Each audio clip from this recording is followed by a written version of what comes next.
Jean de Kok is nou al byna 'n halfjaar uit die tronk. Grotendeels danksy sy ontmoeting in September 2014 met die Mama gesin. En hoewel Candice Mama toe moes hoor hoe de Kok haar pa Glenn Nack vermoor het, sê sy maande later steeds dit was 'n positiewe stap vir hulle albei. Mama beywer haar nou vir versoening en vergifnis. I know a lot of the things were, how don't you hate white people? Like, I mean, a white man killed your dad. I'm like, that makes no sense to me. You know, then why don't I hate all men? Because a man killed my dad. You know, why don't I hate the human population? Because a human killed my dad. And when I started giving people a different context, that firstly, forgiveness is not about the person who wronged you.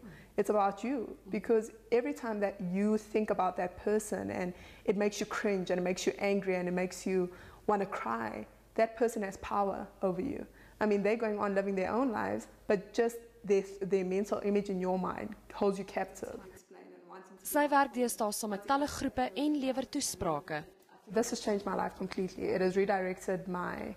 I mean, I always had a purpose to help. I always knew I wanted to do something that would really touch people and make a difference.